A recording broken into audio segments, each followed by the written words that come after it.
saya Rahel dalam Gracia Community Online Experience kita hari ini.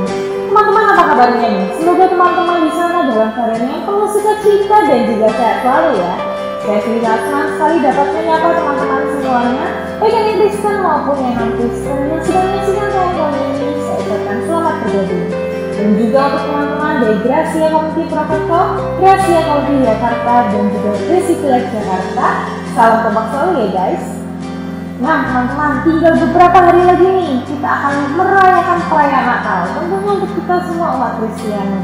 Tinggal lagi kita akan melihat berbagai persiapan Natal, baik itu melalui dekor, pernak-pernik Natal, dan juga berbagai macam acara, baik itu di gereja maupun di rumah.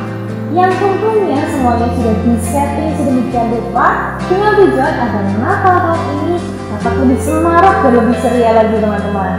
Hal ini memang gak bisa dipungkiri karena 2-3 tahun belakangan ini kita memang gak bisa beraktivitas secara normal sehingga kita tidak bisa merayakan Natal karena pandemi. Bersyukur kepada Tuhan jika tahun ini kita bisa beribadah dan merayakan Natal bersama-sama. Marilah kita mau terus dukung dalam doa dan usaha supaya pemerintah Indonesia yang kita cintai ini bisa segera mengupayakan pandemi ini supaya dapat segera berakhir. Dan kita semuanya umat Nasrani, terkhusus warga Gracia Community Purwokerto, kita mau terus dukung pemerintah Indonesia dengan merayakan Natal namun tetap mematuhi protokol kesehatan supaya kita semuanya aman dan sehat sehingga perayaan Natal tahun ini bisa berjalan dengan baik dan tentunya aman. Dan tentunya ini membutuhkan kerjasama seluruh pihak sehingga pemerintah Indonesia dengan pasangan yang ada, baik itu TNI dan Polri bisa menjalankan tugasnya dengan baik. Dan ini bisa terwujud dengan dukungan dan doa dari kita semua. Nah, sebentar kita akan menyaksikan renungan firman Tuhan yang akan dibawakan oleh Bapak Pendeta Yaroh Harepa dengan tema lensa. Apakah penggunaan lensa dan apakah kita semua menggunakan lensa? Saya yakin sekali teman-teman pasti tahu apa itu lensa. Karena dengan sekali jepretan saja, maka hasil yang akan kita dapatkan dapat segera kita upload dan kita share ke semua orang yang ada di sosial media. Oleh karena itu teman-teman, kita mau simak selengkapnya melalui firman yang akan kita dengarkan sebentar lagi. Namun sebelumnya rekan saya Doti, Ilham dan juga Agnes akan menyanyikan sebuah lagu. Dan untuk informasi, tayangan pujian dan khotbah pada hari ini adalah rekaman ibadah minggu lalu dan semuanya sudah melalui protokol kesehatan yang ketat. Jadi teman-teman, jangan kemana-mana ya, tetap stay di channel ini dan selamat menyaksikan. Dan Yesus berkati.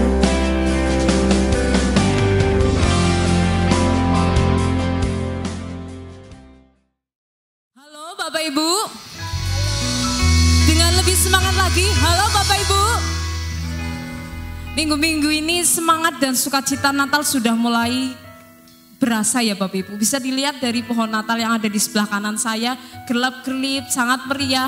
Dan saya harap pada pagi hari ini kita semua mengekspresikan sukacita itu. Mari kita bangkit berdiri bersama-sama, kita nyanyikan Hai Mari Berhimpun. Mari bertepuk tangan bersama-sama.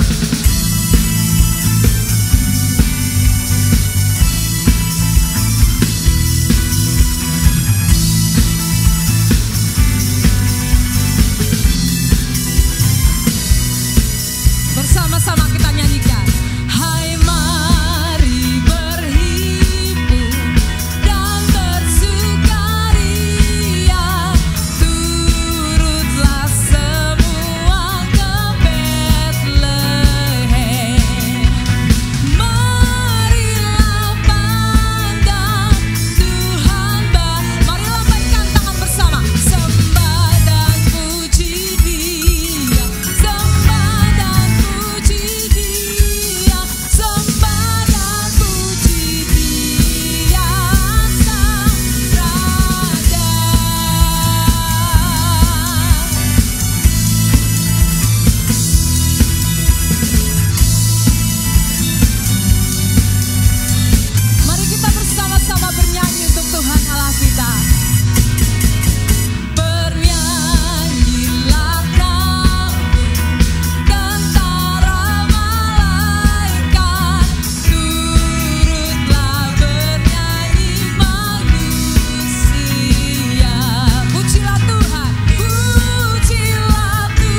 Selamat pagi Bapak Ibu Saudara sekalian.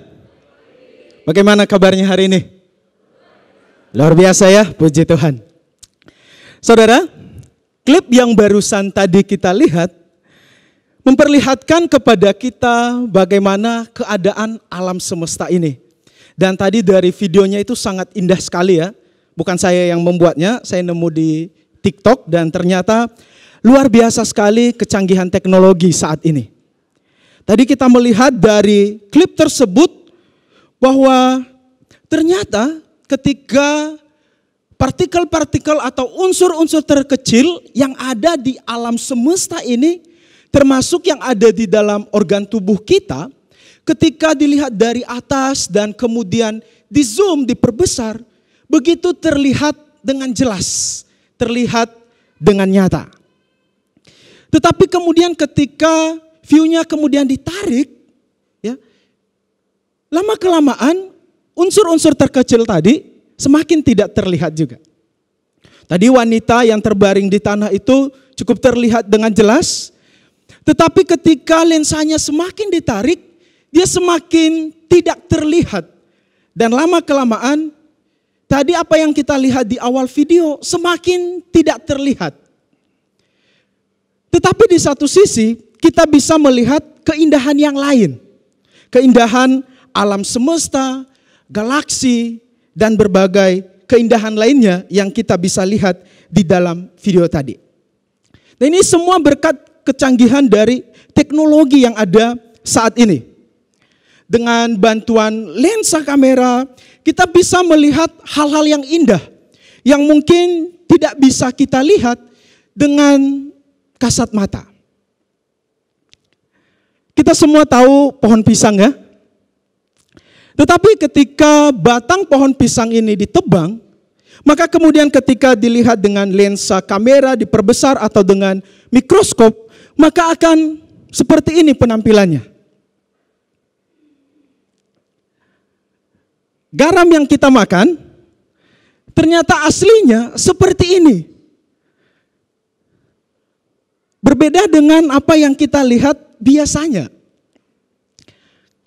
Saat ini lagi musim Piala Dunia ya.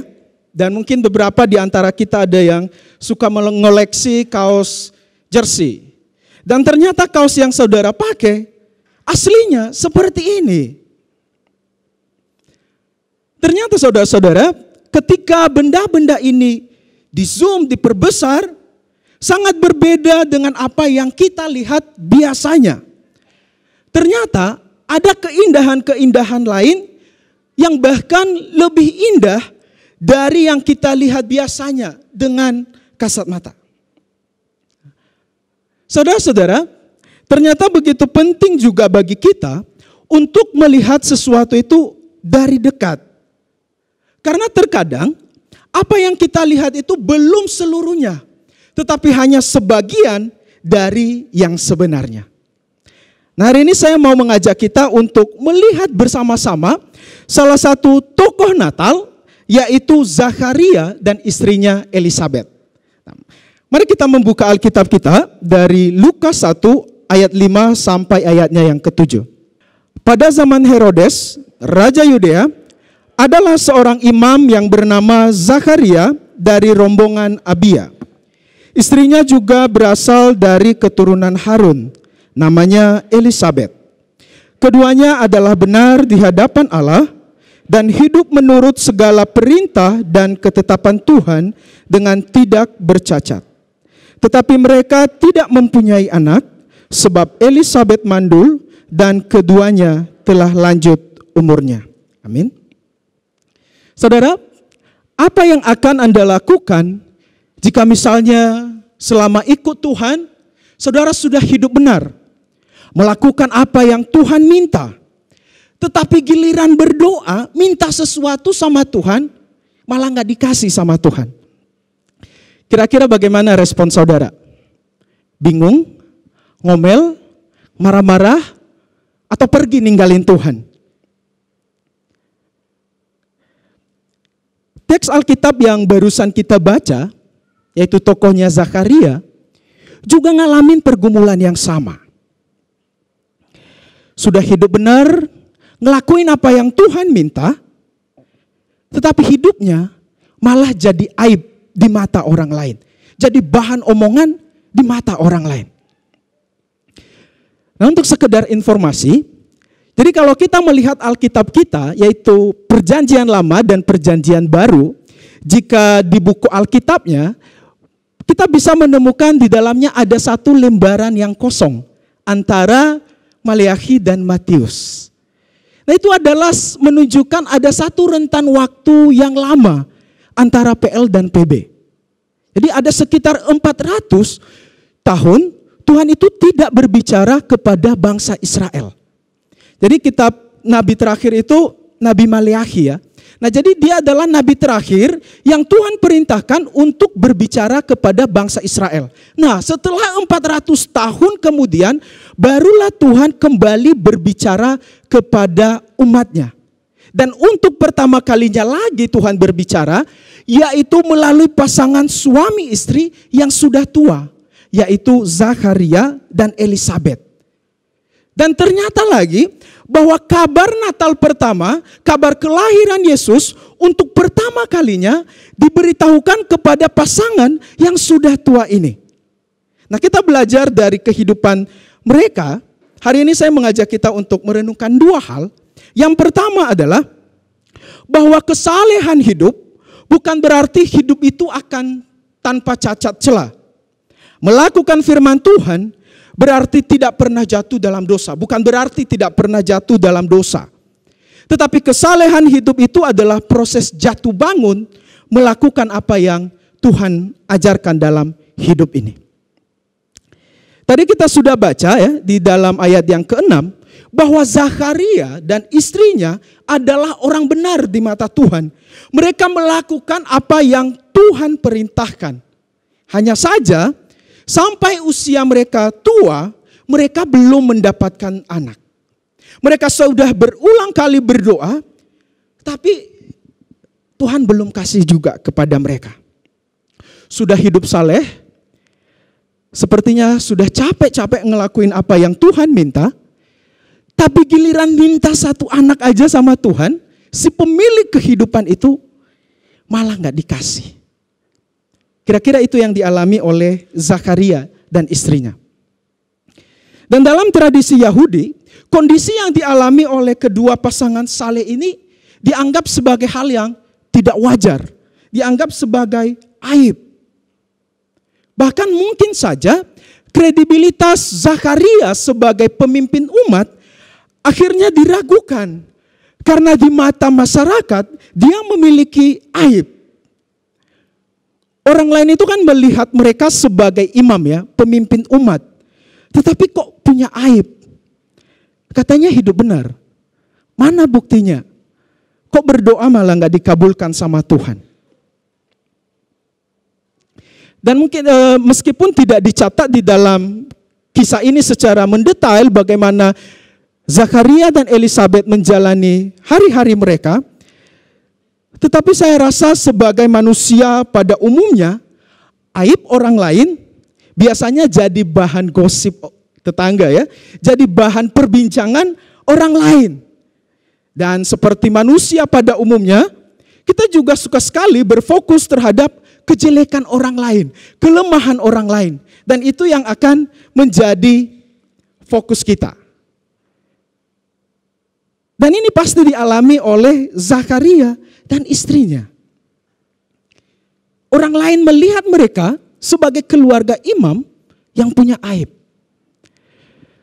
Tetapi saudara-saudara, kalau kita coba lihat dari dekat kehidupan Zakaria, ada hal lain yang lebih menarik sebenarnya. Bahwa meskipun hidup di dalam aib di mata orang lain, pergumulan tidak terselesaikan, ketidakmampuan istrinya untuk mengandung, ketidakmampuan mereka untuk memiliki anak, tetapi justru mereka tetap setia kepada Tuhan. Mereka tetap setia melakukan hal-hal baik. Zakaria tetap bertanggung jawab menjalankan tugasnya sebagai seorang imam. Ia tetap pergi ke bait Allah, tetap melayani di sana. Menjadi imam seperti biasanya. Walaupun saya juga percaya bahwa tidak mudah bagi mereka untuk menjalaninya. Terseok-seok, bercucuran air mata.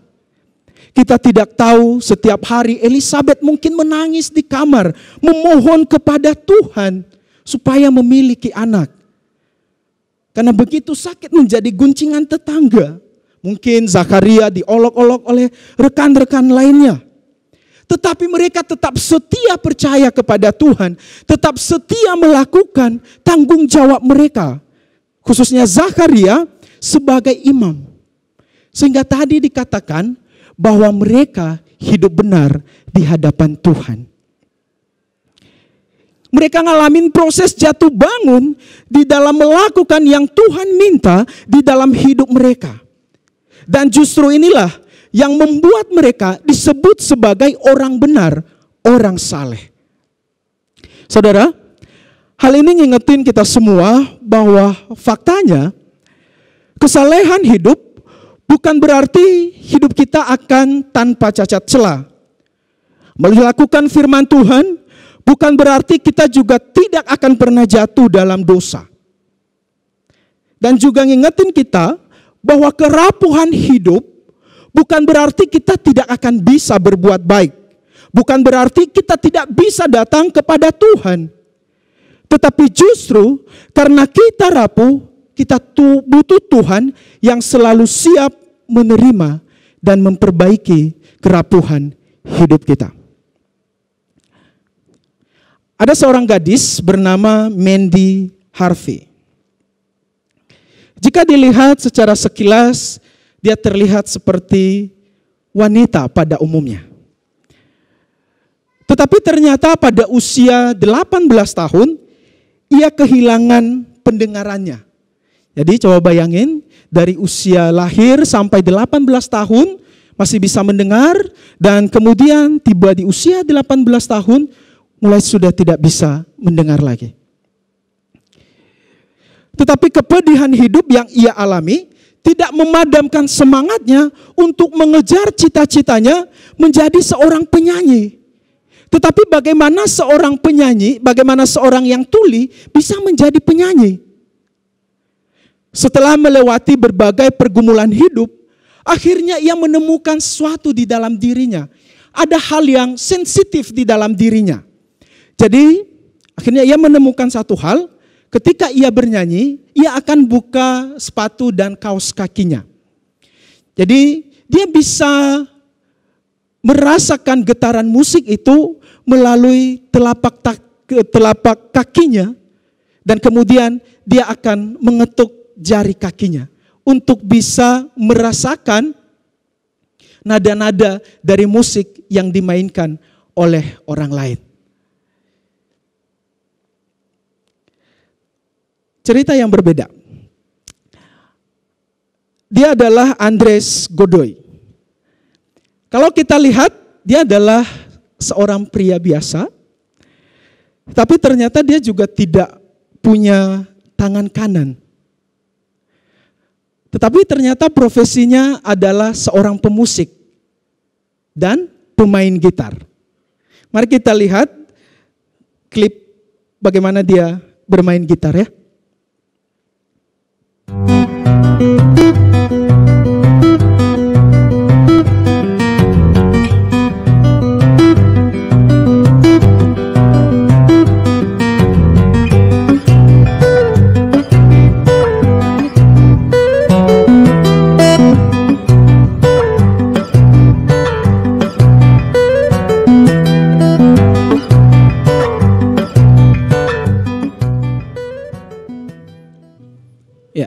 Keren ya, dengan tangan kirinya ia bisa menghasilkan melodi-melodi yang indah. Saudara, mereka berdua ini adalah orang-orang yang pernah dilihat berdasarkan kelemahan mereka. Yang satu tidak punya tangan, yang satu tuli. Bahkan di dalam kisah yang mereka ceritakan, mereka juga ada masa-masanya menyerah dalam hidup ini. Ingin pasrah aja dengan keadaan. Tetapi akhirnya mereka menemukan bahwa ada sesuatu di dalam diri mereka yang masih bisa dikerjakan. Tuhan memberikan kemampuan-kemampuan lain dan mereka mau mengerjakan kemampuan itu. Walaupun juga tidak mudah bagi mereka. Ada cucuran air mata, ada cibiran orang lain, tetapi mereka juga mau melihat sesuatu dalam diri mereka dan mereka tetap hidup sampai saat ini atas pertolongan Tuhan bagi mereka. Saudara, percayalah bahwa dalam tangan Tuhan yang penuh kuasa, Ia mampu mengatasi ketidakberdayaan kita. Bahkan bisa mengubah keputusasaan kita menjadi penuh pengharapan, menjadi sukacita. Hanya saja, pertanyaan pentingnya adalah, ketika waktu Tuhan itu tiba, apakah kita siap menerimanya atau tidak? Apakah ketika Tuhan menjawab doa kita, apakah kita sudah ready dengan jawaban doa dari Tuhan? Setiap hari kita meminta berdoa kepada Tuhan. Banyak orang minta kesabaran sama Tuhan ya. Tapi giliran dikasih jalanan yang macet, mulai marah-marah. Siapa suruh minta kesabaran sama Tuhan? Ya jalanan macet menguji kesabaran kita ya. Kita sering diajarin untuk terus berdoa. Ayo minta sama Tuhan. Kalau mau diberkati, berdoalah. Tapi pertanyaan yang pentingnya adalah, ketika Tuhan menjawab doamu, apakah Anda siap dengan jawaban itu atau tidak? Karena, poin yang kedua, jawaban doa dari Tuhan menuntut tanggung jawab dan bahkan ada risiko yang ditanggung. Hal kedua yang dapat kita lihat dari kehidupan keluarga Zakharia adalah bagaimana orang benar ini, orang saleh ini meresponi jawaban doa dari Tuhan. Jadi ketika malaikat datang menghampiri Zakharia, justru Zakharia begitu kaget. Ya mungkin karena sudah 400 tahun Tuhan tidak berbicara sama sekali, dan tiba-tiba setelah 400 tahun satu hari malaikat muncul kembali. Dan Zakharia kaget. Dan dia lebih kaget lagi ketika dikatakan bahwa nanti istrinya akan mengandung dan melahirkan seorang anak. Zakharia semakin kaget. Bahkan dia ragu. Dia bertanya, bagaimana mungkin hal ini terjadi? Zakharia mencoba untuk realistis. Usia sudah tua. Sangat tidak mungkin lah untuk bisa lagi mengandung dan melahirkan seorang anak. Dan atas keraguan Zakharia, Zakharia akhirnya menjadi bisu untuk sementara. Selain itu adalah tanda dari Tuhan, tetapi itu juga satu peringatan bagi Zakharia untuk tidak ragu kepada Tuhan. Tetapi Zakharia mencoba untuk realistis bahwa sangat impossible untuk hal ini terjadi. Terlebih anak yang dikandung ini bukan anak biasa. Nanti kita mengenalnya sebagai Yohanes Pembaptis. Dia dipilih khusus oleh Tuhan. Kalau kita melihat di ayat 15 dan 16, di sana dikatakan bahwa ketika anak ini besar di hadapan Tuhan dan ia nanti tidak akan minum anggur atau minuman keras. Jadi Yohanes Pembaptis tidak boleh minum anggur dan tidak boleh minum minuman keras. Ia akan penuh dengan kuasa Roh Kudus mulai dari rahim ibunya. Ayat 16, ia akan membuat banyak orang Israel berbalik kepada Tuhan Allah mereka. Ada tanggung jawab besar yang harus dipikul oleh kedua orang tua ini ketika nanti akan mengandung dan membesarkan anak ini. Mereka harus menjaganya dengan baik. Elisabeth harus menjaga kesehatannya, apalagi sudah tua. Dia juga harus menjaga pola makannya. Tidak boleh memakan makanan yang mengandung anggur atau minuman keras. Dan kehidupan anak ini nanti ketika besar harus dijaga. Jangan sampai melenceng dari misi khusus dari Tuhan, yaitu mempersiapkan jalan untuk Mesias. Ternyata jawaban doa dari Zakharia dan Elisabeth tidak gampang. Butuh tanggung jawab. Bahkan ada risiko yang bisa saja akan diterima oleh mereka. Apalagi Elisabeth sudah tua, ada risiko kematian di depan matanya. Tetapi inilah yang terjadi ketika Tuhan menjawab doa kita. Sehingga tadi saya bertanya, apakah kita siap dengan jawaban doa dari Tuhan? Kita sering meminta kepada Tuhan, bahkan suka memaksa Tuhan, entah itu jodoh, pekerjaan, kesehatan, keluarga, dan lain sebagainya. Tetapi sekali lagi pertanyaannya, apakah kita siap menerima dan bertanggung jawab ketika Tuhan menjawab doa kita tersebut atau tidak? Karena jawaban doa dari Tuhan itu menuntut tanggung jawab. Presiden Amerika Serikat ke-16 bernama Abraham Lincoln mengatakan kutipan seperti ini. Semua orang bisa tahan dengan kesengsaraan. Tetapi bila ingin mengetahui karakter seseorang, berilah dia kekuasaan. Karakter sering sekali teruji ketika seseorang diberi kekuasaan, diberi kepercayaan. Antara dia bisa menjadi lebih baik atau sebaliknya. Banyak orang berubah setelah diberi kepercayaan. Setelah mendapatkan apa yang diminta, malah berubah. Malah lupa sama Tuhan. Saking asiknya menerima berkat dari Tuhan, malah lupa Tuhan yang memberi berkat tersebut. Tidak bisa mengendalikan apa yang Tuhan berikan. Saat-saat ini banyak orang ingin sekali tenar ya, terkenal. Tetapi ketika ketenaran itu menghampiri orang-orang, ternyata banyak yang tidak siap untuk menghadapinya. Begitu sulit untuk menyesuaikan diri dengan ketenaran yang mereka dapatkan.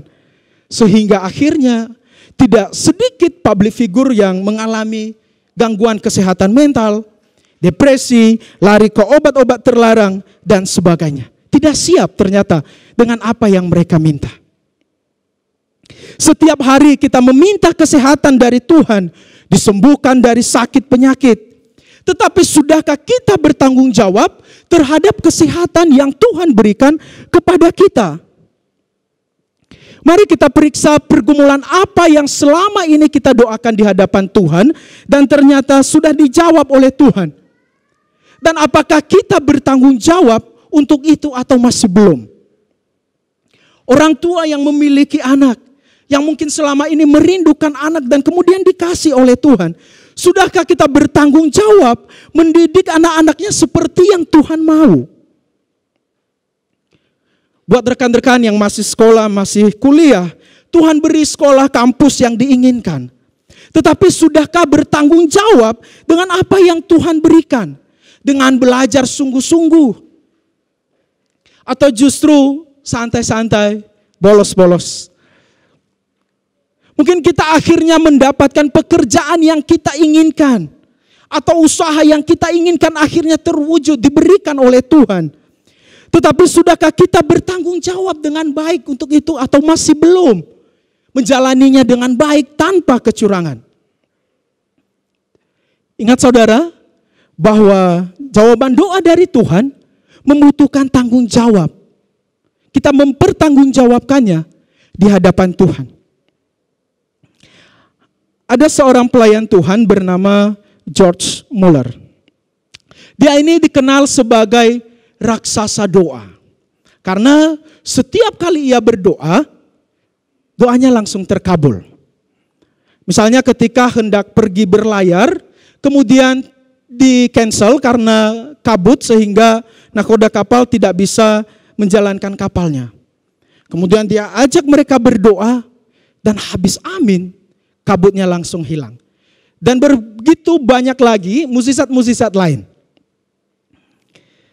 Tetapi ada suatu hari, si George Muller ini mengalami pergumulan. Jadi dia ini mengelola sebuah yayasan panti asuhan berisi kurang lebih 2.000 anak-anak. Kemudian dia juga punya puluhan sekolah dan membantu para misionaris di dalam pelayanan. Nah, jadi dia harus mengupayakan bagaimana bisa membiayai semuanya ini. Tetapi suatu hari ada momen di mana dia tidak memiliki uang yang cukup untuk biaya operasional dari panti asuhan, sekolah, dan bahkan untuk membantu para misionaris. Dan kemudian seperti biasa ia berdoa. Ia berdoa. Tetapi kali ini doanya sepertinya berbeda. Kok belum dijawab-jawab sama Tuhan? Kemudian berdoa lagi dengan sungguh-sungguh. Ajak orang lain berdoa. Ternyata belum juga dijawab oleh Tuhan. Biasanya langsung dijawab oleh Tuhan. Satu hari itu pun langsung dijawab oleh Tuhan. Tetapi ini berhari-hari tidak dijawab oleh Tuhan. Tetapi setelah melewati waktu yang cukup lama, akhirnya kemudian ada sponsor yang datang dan hendak memberikan bantuan kepada Muller. Tetapi ternyata ketika donatur itu datang, Muller menolak. Kemudian orang heran, kok dia nolak ya? Padahal lagi butuh nih biaya yang besar.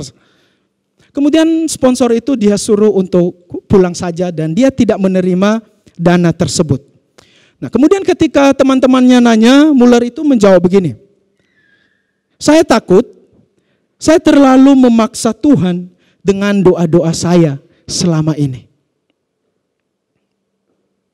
Setelah sekian lama Muller menikmati berkat-berkat dari Tuhan, akhirnya ia sadar juga bahwa jangan-jangan saya terlalu memaksa Tuhan dengan doa-doa saya selama ini. Ia mengalami ketakutan. Karena ia tahu dan sadar sekali bahwa ada tanggung jawab yang harus ditanggung ketika ia menerima berkat dari Tuhan. Apa tanggung jawab yang saat ini Tuhan berikan kepada saudara? Dan maukah Anda berjalan bersama Tuhan untuk mengerjakan tanggung jawab tersebut? Maukah saudara tetap percaya kepada Tuhan meskipun keadaan begitu sulit untuk tetap bertahan kepada Tuhan? Sebagai pengikut Kristus, di dalam keraguan hidup kita atau di mata orang lain kita dianggap tidak layak, tidak pantas. Tetapi saudara ingat, bukan berarti kita tidak bisa lagi percaya kepada Tuhan. Bukan berarti kita tidak boleh lagi datang kepada Tuhan. Tetapi justru dalam kerapuhan hidup itulah kita mau terus berjalan bersama dengan Tuhan. Tetap percaya kepada Tuhan. Hanya Dialah Bapa satu-satunya yang kita miliki. Jadi kita juga tidak tahu mau kemana lagi selain kepada Bapa yang satu ini. Kita punya Tuhan yang begitu peduli dengan keberadaan kita. Ingat bahwa kita adalah gambar dan rupa Allah. Dan oleh sebab itu, Allah akan terus-menerus menemani kita. Allah tidak membiarkan gambar dan rupa Allah itu rusak. Ia tidak akan meninggalkannya begitu saja. Justru Tuhan itu mau berurusan dengan kita yang mungkin orang lain anggap manusia rusak, manusia kacau, kotor, tidak ada harapan. Tetapi Tuhan mau berurusan dengan kita, orang-orang yang seperti itu. Dan itulah alasan kenapa Kristus datang ke dunia ini. Saudara, mari kita berdiri. Saya rindu kita meresponi firman Tuhan ini dengan penuh keyakinan iman. Kita katakan bersama-sama, aku punya Tuhan yang besar, yang telah berjanji dan sanggup menggenapi. Aku punya Tuhan yang besar, yang tak berjanji dan sanggup menggenapi. Imanku bersepakat percaya kuasa-Nya. Terima sekarang kemenangan. Aku punya Tuhan yang besar, yang tak berjanji dan sanggup menggenapi. Imanku bersepakat percaya kuasa-Nya.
Mari kita berdoa. Bapa yang bertata di dalam kerajaan surga, biarlah segala kemuliaan dan kehormatan kembali kepadamu ya Allah Bapa, karena Engkau menyertai ibadah kami pada hari ini. Dan tolonglah kami Tuhan untuk menjalani hari-hari kami ke depan. Biarlah kami boleh melangkah bersama dengan Tuhan, meskipun tidak mudah, tetapi kami terus berserah kepada Tuhan dan kami percaya Engkau akan selalu ada bersama dengan kami. Terima kasih Tuhan untuk ibadah kami pada hari ini. Engkau telah menyertai dari awal dan biarlah Engkau memberkati setiap kami, baik setiap jemaat-Mu yang hadir, setiap para pelayan yang telah mengambil bagian. Tuhan, Engkau sajalah yang memberkati setiap kehidupan kami. Dan ketika kami pulang dari tempat ini, kami boleh membawa sukacita dari Tuhan, membawa berkat yang asalnya dari Tuhan. Saudara-saudara, mari kita mengangkat tangan kita dan terimalah berkat yang asalnya dari Tuhan. Tuhan memberkati dan melindungi engkau. Tuhan menyinari engkau dengan wajahnya dan memberi engkau kasih karunia. Tuhan menghadapkan wajahnya kepadamu dan memberi engkau damai sejahtera. Kasih karunia Tuhan Yesus Kristus dan kasih Allah dan persekutuan Roh Kudus menyertai kamu sekalian mulai saat ini sampai Kristus datang kembali kedua kalinya. Bersama-sama dalam nama Tuhan Yesus Kristus, Juru Selamat kami sudah berdoa. Amin.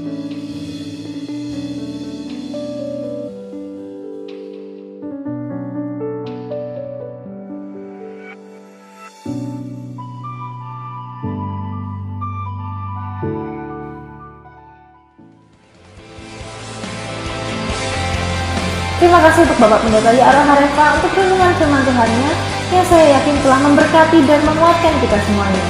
Dan untuk seluruh rekan saya, all tim GC Purwokerto, terima kasih untuk pelayanannya pada hari ini sehingga online experience kita dapat berjalan dengan baik. Salam kompak selalu ya guys. Dan saya juga mengucapkan terima kasih untuk Bapak Ibu Saudara semuanya yang telah setia dalam memberikan persembahan sehingga program Gracia Community Purwokerto dapat berjalan dengan baik dan tentunya dapat menjadi reflektor terang kasih Tuhan. Kiranya Tuhan Yesus senantiasa memberkati usaha dan pekerjaan Bapak Ibu Saudara semuanya. Dan bagi Bapak Ibu yang rindu untuk memberikan persembahan, baik itu persembahan khusus maupun persembahan natal, Bapak Ibu bisa memasukkan amplop ke kotak persembahan yang ada di gereja, atau Bapak Ibu bisa mentransfer melalui nomor rekening gereja yang ada di layar Anda. Nah Bapak Ibu, walaupun pandemi ini sudah mereda, namun kita jangan kendor ya Bapak Ibu. Kita mau tetap patuhi protokol kesehatan dengan kita memakai masker saat harus berada di luar rumah, mencuci tangan dengan sabun, dan menghindari kerumunan. Lindungi diri Anda, keluarga, dan tentunya Indonesia. Saya Rahel, sampai jumpa dalam online experience kita Jumat depan. Tuhan Yesus memberkati kita semua.